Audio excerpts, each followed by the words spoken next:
So you might have seen many brands targeting and launching new mid-range smartphone. The Samsung Galaxy A51, iPhone SE, Pixel 4a and OnePlus Nord, and Xiaomi is actually nowhere to be seen. It's not like they haven't made any 765 or mid-range smartphone official. Problem is their launch timing, strategy and the specifications. You see, the Xiaomi Mi 10 Youth Edition aka Mi 10 Lite never made past China and Europe. Also the pricing is like really expensive. It's not something Xiaomi-ish. Now Xiaomi is working on Redmi K40 already. They want to target A51, iPhone SE, OnePlus Nord with this one. We have some confirmed specifications, but Xiaomi may lose to OnePlus once again. You guys know they already lost to OnePlus 8 series with the expensive Xiaomi Mi 10, and this time also the situation looks similar. So Chat Station gave his final confirmation on the specifications of Redmi K40, which has codename Shenzhen.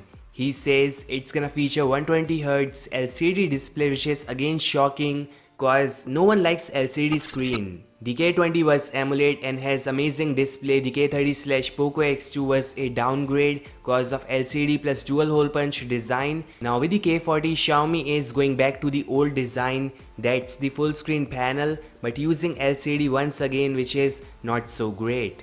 Xiaomi is also using MT6889 CPU, which is the Dimensity 1000 Plus. It is a 5G CPU, has Mali G77 GPU and is better than 765 5G in terms of the performance and all. But MediaTek is MediaTek and they are not so great in providing sources, future support, and it's not developer friendly.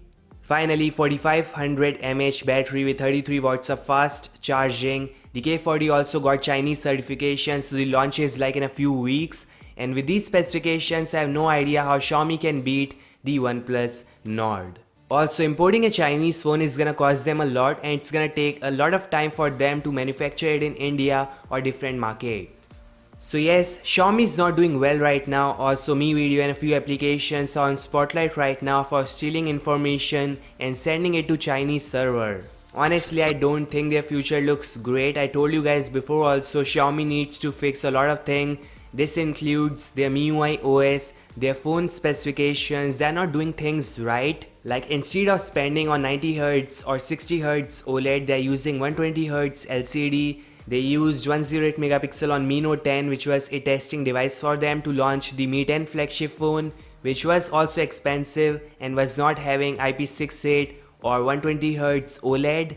So yes, you can see it's kinda messed right now and they are not doing things right, which is not great for Xiaomi. So what do you think, how Xiaomi can come back? Let me know your thoughts in the comment section and I'll meet you guys in the next one. Peace out.